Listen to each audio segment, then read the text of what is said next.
पिशवी घेऊन जातात. बर बर बर बर. मग पिशवी घेऊन निघाल्यानंतर जिजाबाईला काळजी लागली, आता हे कधी येतील, बहुतेक पुढल्याच पुण्यतिथीला येतील असा माझा अंदाज आहे. आणि मग महाराज तुकोबराय गेले. तुकोबराय गेल्यावर तिथे एक जणाचा गहू काढायला आला. गहू काढायला आल्यानंतर त्याने 5 मजूर लावले, पण त्याला वाटलं की 5 मजुरालाही 2 दिवस गहू जाईल, कारण आज गहू निघालाच पाहिजे. कारण का, जुन्या काळात चोऱ्या व्हायच्या आणि जुन्या काळचे चोर पैसे चोरत नव्हते. का बरं, पैसेच नव्हते, कुठून चोरतात? मग असेच कोणाचे हरभऱ्याचे कडप भाजून खायचे, मकाचे कंच कुडून आणायचे, जेवरीच काढून न्यायची, असा जुना कारभार. मग आज रात्री आपला गहू चोरी जाईल, भरपूर चोऱ्या चालल्यात परिसरात, कोण आपल्याला गहू काढायला मदत करील? तेवढ्यात तुकोबराय चाललेले, वा वा वा महाराज या, थोडा गहू काढायला मदत करा, जगाच्या कल्याणा संतांच्या विभूती. लोकांनी काही प्रमाण बरोबर वारकऱ्याला कात्रीत धरायला पाठ करून ठेवले बघा. हो बरोबर महाराज, जगाच्या कल्याणा. आणि मग तुकोबराय म्हणजे ठीक आहे, वेणा आणि चिपळी ठेवली, भाजीपाला एकीकडं, तुकोबरायने धरली पात, सगळ्याच्या पुढं तुकोबरायची पात. बाकीचे मजूर आपले तंबाखूला चुना लावायचे, कोणी बिड्या फुकीत, कोणी गांजा उडीत, त्याच्यातच काळ गेला. तुकोबरायने पात कडाला लावली, तिकडून दुसऱ्याची घेऊ लागायची. आणि तिकडं जिजाबाई तळमळ करतात, बच्या कार्यात ऊन पडल, मी गेलंच पाहिजे. मग कसं, आता काहीतरी सामग्री पाठवावी. मग भगवंताने सुंदर अशी सागवानाची गाडी एका सेकंदात निर्माण केली.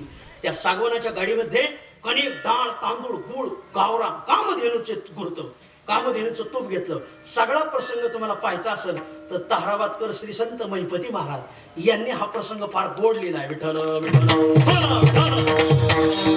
महिपती महाराज म्हणतात, सुंदर अशी भगवंताने गाडी सजवली आणि त्यामध्ये सामग्री घेतली, पण बैलगाडी घेऊन कोणाला पाठवावं?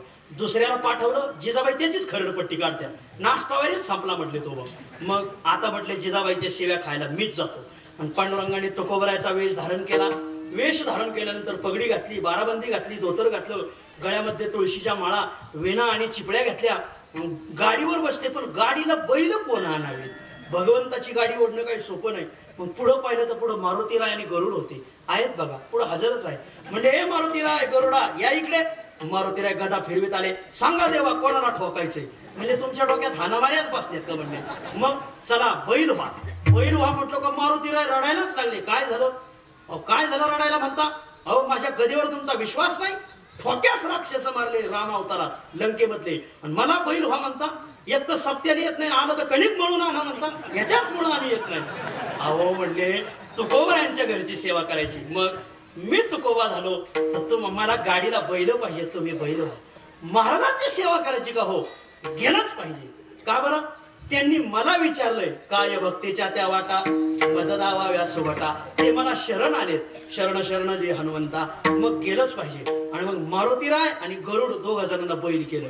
इथे एक घेण्यासारखं आहे, एका भक्ताची सेवा करायला एक भक्त बैल झाला. आपलं कसं आहे, त्याच्या घरी भजन आहे का? येणारच नाही. देव म्हणतो तुला टाळ वाजवायला शिकून मी जरा चुकच केली, मग तुला आता टाळ्या वाजवायला शिकवतो, टोल नाक्यावर ठेवतो. विठ्ठल ज्याला जो गुण येतो ना, त्या गुणाने देवाची ईश्वराची पूजा करायची असते महाराज. विठ्ठल विठ्ठल. आता हे फार अवघड झालंय, आता न सांगितलेलंच बरं. मला सांगायचा भाव काय? आणि तो भगवंताने गरुड हनुमंताला असे खेळारी बैल केले, गाडीला घोंगर लावली, अशी गाडी सजवली, गाडी खुड खुड खुड खुड खुड खुड, गाडी घोंगराची गाडी देहूच्या गावात शिरली. गाडीचे घोंगर ऐकून सगळं देहू गाव आणि अक्षरशः भगवंताच्या गाडीची बैल पाहायला गावातली सगळीच बैल, आपलं सगळीच माणसं गोळा झाली. वा काय बैल येत, काय बैल आहेत म्हणले, सगळीच माणसं गोळा झाली महाराज. मग सुंदर असं ते भगवंताची बैलगाडी पाहिली. भगवंताने ओट्याला लावली. ओट्याला लावल्यावर अगं जिजे, अगं बाहेर हे बघ काय आणलंय, तुम्ही आले का म्हटले. ज्या जिजाबाई धावल्या. भगवंत म्हणजे आता मरणच आहे माझं. अरे कुठं गेलं एवढ्या वेळ? अगं म्हणजे ओरडू नको, काय आणले बघशील तर. काय आणलंय? वस्त्र काढलं गाडीवर, कणिक, डाळ, गुळ, तांदूळ, तूप, भरजरी वस्त्र आणि सोनं. बायांचा जीव सोन्यात जास्त असतो महाराज. सोनं नाणं पाहिल्यावर जिजाबाईचे डोळे चांदीचे झाले, म्हणजे पांढरे झाले. फारच हा काय सोनं आहे. म्हणजे थांबा, तो भगवंत म्हणजे अगं काढ की म्हणले नाही. मग अंबाबाईच्या पाया पडून येते. अंबाबाईचं इथं काय आला आता? म्हणजे जरा थांबा, तुम्हाला ते कळत नाही. आणि अंबाबाईचं दर्शन घेतलं. अंबाबाई एकदा सोडून तुझ्या 2दा सवास निघालते. आता हे संसाराला लागलेत, फक्त यांची बुद्धी बदलू देऊ नको. आता का हे परत भाजनाला लागले, आमच्या संसाराचं वाटोळं होईल. अंबाबाई म्हटली अगं हे नाही, तुमचे मालक घऊच काढीत येतं, हे आमचे मालक येतं. आता बोबाटा कसा करावा, आता काही सांगायला सोय नाही. मग कशाला विचारिता. मग अंबाबाई काही बोलल्या नाही. जिजाबाईने अंबाबाईचं दर्शन घेतलं, घरी आल्या, सर्व सामग्री काढली, भरजरी वस्त्र घातली, स्वयंपाक सुरू केला. भगवंताने म्हटलं आता एकाला नाही, सगळ्या गावाला आमंत्रण द्यायचं. सगळ्या देहू गावाला आमंत्रण दिलं. 12 वाजता स्वयंपाक झाला, पण जेवायला कोणीच येईना. का बरं येईना? लोक म्हणायची यांच्या घरी काय हो, दुष्काळे आटिले द्रव्य नेला मान, स्त्रिये का अन्न अन्न करिता मेली, धनकन घनो घरी आणि पोट भरे भिकेवरी. यांच्या घरी काय आहे? मग जेवायला जायचं नाही. भगवंत जिजाबाई म्हणले का हो, येतं कोणीच जेवायला येणार, हे गाव आहे अगदी तुमच्याच वळणावर गेलं. भगवंत म्हणले काळजी करू नको. मग त्या गाडीत म्हणले तुपाचा डबा आहे, जरा त्याची वरून फोडणी देते का म्हटले. काय होईल? आवडले देतं ते कामधेनूचं तूप होतं. आणि महाराज कामधेनूच्या तुपाची फोडणी दिली, एवढा सुगंध दरवळला. नुसता देहोत नाही, देहोच्या पंचक्रोशीत, पलीकडं लोणावळा, तिकडं पुणे, इकडं चाकण, तर तिकडं आळंदी, मरकळच्या पलीकडं महाराज एवढा सुगंध दरवळला. लोक वासावासानीच गोळा झाले वाड्यापुढं महाराज. काही लोक गोधड्या घेऊन झोपले होते, गोधडीत वास. म्हणजे वास कुठून आला महाराज? सुगंधानेच माणसं जेवायला निघाले. जेवायला निघाल्यानंतर तुकोबराच्या दारात अथांग समाज जमलेला. भगवंताने सांगितलं टाका पात्र. सरसर सरसर पात्र टाकली. पात्र टाकल्यावर पहिलं काय वाढावं? पहिलं मीठ वाढावं. मीठ का वाढावं? मीठ वाढलं का जेवण असं नीट होतं, असं मिठाचं जास्त. कधी कधी जेवण होतं, मग मावशी म्हणते महाराज मीठच वाढायचं राहिलं. डाव्याला वाढा आमच्या आता, पहिलं मीठच वाढायचं असतंय, मग इतर पकवानं. मीठ वाढून झालं, सगळी पकवानं वाढली. भगवंत म्हणले अगं जिजे परत गावरान तूप वाढ. परत गावरान तूप वाढलं. मग संकल्प सोडला. वदनी कवळ घेता कुंडली, बसल्या पंक्ती. पंक्ती बसल्यावर लोक अशी जेवू लागली. एक जण असा जेवायचा असा. भगवंत म्हणजे अरे पोट दाबतोय, कपळ दाबतोय, असं काय? त्याने भगवंता एवढा स्वयंपाक सुंदर झालाय, हे पोट या कपाळाप्रमाणे निवार लागत नाही तोपर्यंत भरत राहते. भगवंत म्हणजे अरे मरशील इतकं कसं खातो? एक जण मध्येच उभा राहिला. मध्ये उभा राहिल्यावर भगवंत म्हणजे काय झालं? एवढा सुंदर स्वयंपाक आहे म्हणजे मग जरा कासोटा ढिल्ला करतो. भगवंत म्हणजे जेवायला आलाय, विधी करायला नाही. जिजाबाईंच्या हातचा स्वयंपाक. जिजाबाई म्हणजे तुम्हाला जिजाबाईच्या नकारात्मक बाजू माहिती आता, जिजाबाईच्या सकारात्मक बाजू फार सुंदर. जिजाबाईच्या हातात रिद्धी सिद्धी होती, थोडी सामुग्री, उत्कृष्ट स्वयंपाक. नाहीतर कधी कधी असं दिसून येतं आमच्या मावश्या डबेच्या डबे मसाला चव नाही, कशाला कशालाच चव नसते मला. कधी कधी असा स्वयंपाक एक ठिकाणी जेवायला गेलो, एक घास खाल्ला, माझ्या डोळ्यातून गंगा यमुना वाहू लागल्या. त्या नाशिक त्र्यंबकेश्वरला आल्या, पुढं गंगा सागरला आल्या. हे पाहिल्यावर म्हातारीच्या लक्षात आलं स्वयंपाक माऊलीला कडक गेला. म्हातारीने विषय बदलला. महाराज तुम्ही किती भाऊ येतं? म्हणलं आई जेवणातून वाचलो होतं तिघं, नाही तर दोघंच समज. काय स्वयंपाक, काय जिजाबाईचा स्वयंपाक. सगळी लोक टचून जेवली, नगरी भाषेत सांगायचं टचून जेवली. जेवण झाल्यानंतर परत दुसरी पंगत, दिवस मावळेपर्यंत पंक्ती. भगवंताने काही सामुग्री काढली आणि पातेले घासण्याकरता निघाले. निघाल्यावर जिजाबाई पाहतच होत्या. अहो म्हणले पातेले मी घासते ना, हे माझी काम आहेत बाया माणसाची. भगवंत म्हणले नाही, मी जातो घासायला. आज तुम्हाला आगळी वेगळीच बुद्धी झाली. देव म्हणले उद्याच दिसन तुला. भगवंत तू कोबराय आले का तुला सगळं महात्म्य कळत. भगवंत तिकडं भांडे घासायला गेले. घासायला गेल्यानंतर तिकडं गहू काढून झाला.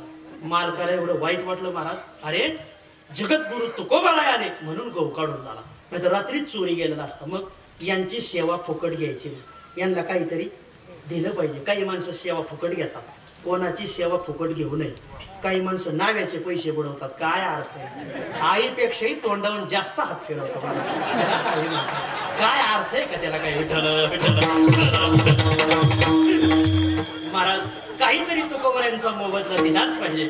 5 पेंढ्या घेतल्या तुकोबरायच्या अंगावर दिल्या आणि मग तुकोबरायच्या लक्षात आलं पितर जेव घालायचे. आणि मग तुकोबराय भरभर भरभर निघाले. पुढे पांदी लागली, पांदीत आग्या मोहळ बसलं होतं आणि त्या गव्हाच्या ओंब्या आग्या मोहळाला लागल्या. जे मोहळ धावलं तुकोबरायला चावू लागलं. महाराजांनी माशी सुद्धा आणली नाही. का? महाराज म्हणतात या माशांच्या रूपाने पितर आले. मी पितर जेव घालू शकलो नाही, पण या माशांच्या रूपाने पितर आले. खुशाल चावा आणि पितृतिथी साजरी करा. हे महाराजांचं निर्वाण पाहिलं. भगवंत इंद्रायणीच्या काठावरून गुप्त झाले आणि पांदीत आले. आणि महाराज एवढा अट्टहास, एवढा का अट्टहास. आणि मग भगवंताने पितांबराने माशा झाडले, अगदी तशाच बघा. आणि मग पाठीवून हात फिरवला. फिरवल्यानंतर महाराजांची अंगकांती शांत झाली. तोच कीर्तनकार उखळात टाकला का मुसळातून निघाला पाहिजे, तो तिथल्या तिथेच धरता आलं पाहिजे. आणि मग महाराजांच्या अंगाची अंगकांती परिपूर्ण झाली. तुकोबराय गावात गेले आणि गावात गेल्यावर जिजाबाई पुढे पेंड्या टाकल्या. जिजे याचे गहू का लापशीकरण घाल लोकाला खाऊ. तुम्हाला परत पहिलं वारं लागलं का? म्हणजे काय झालं? अहो सकाळ धरून तुम्ही बरे होते ना. तुकोबराय म्हणजे मी गहू काढीत होतो. जिजाबाई म्हटली आंबाबाई तुझ्या एकदा सोडून 10 सवास निघालते, यांची बुद्धी कशी बदलली? आंबाबाई म्हटले अगं हे ते आता गहू काढता काढता आले, ते होते ते गेले निघून म्हणले पहिले. म्हणून मग गावचे लोक सांगतात तुकोबराय तुम्ही इथंच होते. तेवढ्यात रानातली माणसं आली. ते म्हणले तुकोबराय आले जिजाबाई म्हणून गहू काढून आला. जिजाबाई म्हणले तुम्हाला यांचंच वारं लागलं वाटतं. मग गावचे लोक सांगतात तुम्ही महाराज इथं होते. रानचे लोक सांगतात महाराज रानात होते. तेवढ्यात एक मनुष्य पुढे आला. महाराज तुम्ही इथं होते, तुम्ही पंगत केली. हा घ्या गावरान तुपाचा वास. आणि वास घेतल्यावर तुकोबरायच्या लक्षात आलं हे तूप कामधेनूच तूप आहे. आणि मग भगवंताच्या दारात गेले. पांडुरंगा काय एवढं केलं या तुकोबासाठी? कोण देऊचे हे तुकोबराय आणि तुम्ही एवढं का करतात? भगवंताने हातच झाला. महाराज असं म्हणू नका.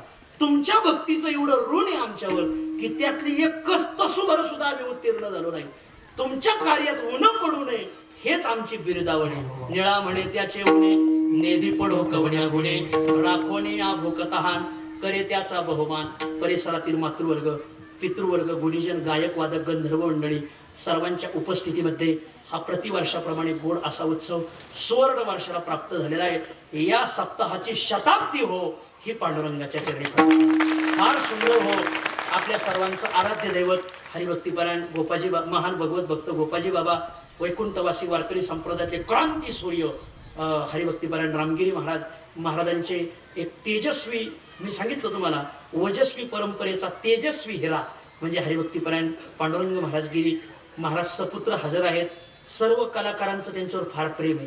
कीर्तनकार आणि कलाकार हे जर एकत्र आले तर महाराष्ट्रामध्ये तत्वज्ञानाची नांदी होईल. विठ्ठल विठ्ठल हे फक्त इथं दिसून येतं. महाराजांचं एवढं प्रेम आहे की सगळा कलाकारांचा वर्ग इथं येतो.